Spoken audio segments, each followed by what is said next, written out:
رفض الاتحاد الافريقي لكرة القدم تأجيل كأس أفريقيا 2015 مصرا على إقامتها في موعدها في يناير المقبل. الاتحاد الافريقي رفض طلب المغرب تأجيل المسابقة ومنحه مهلة حتى 8 من الشهر الحالي لتوضيح موقفه النهائي. نهائيات كأس أفريقيا 2015 ستقام بالمغرب في موعدها المحدد، أم أن مصير البطولة السمراء سيضحى في خبر كان؟ فرضية مستبعدة طالما أن هناك خيارا ثالثا يسمح بنقل شرف الاستضافة.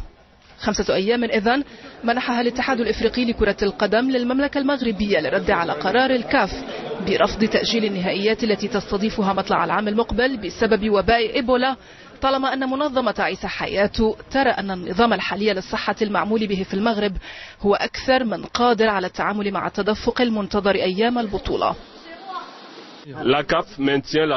الكاف ثبت تاريخ إجراء كأس إفريقيا في 17 من يناير 2015 بعد اجتماع اللجنة التنفيذية للاتحاد الإفريقي بالجزائر للنظر في طلب المغرب تأجيل الكان، فكان قرار أعضاء اللجنة التنفيذية بالإجماع تثبيت التاريخ المذكور. بحسب مسؤول التواصل بالكاف فإن أي تغيير في التاريخ المحدد سلفا لمنافسات البطولة سيكون على حساب رزنامة الاتحاد الإفريقي الملزم بمتابعة الرزنامة الدولية للاتحاد الدولي. أي تغيير سيؤثر على الرزنامة التي أعدها الكاف بالتنسيق مع الفيفا والتي من الضروري احترامها في كل الأحوال.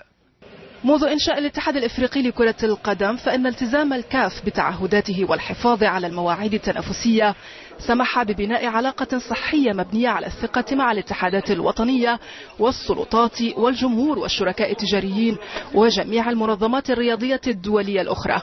الكلام ضمنه الكاف بيانا طويلا عقب مشاوراته بالعاصمة الرباط، وعلى أساس ذلك طلب من الجامعة الملكية المغربية لكرة القدم توضيح موقف المملكة وبالتالي الحسم في تاريخ إجراء العرس الرياضي الإفريقي يوم 11 نوفمبر الجاري بالقاهرة. مهلة أشار الاتحاد الإفريقي إلى أنها تنطبق أيضا على جميع الاتحادات الأعضاء التابعة للكاف التي ترغب في تنظيم المسابقة في المواعيد المتفق عليها شريطة أن تلبي المتطلبات.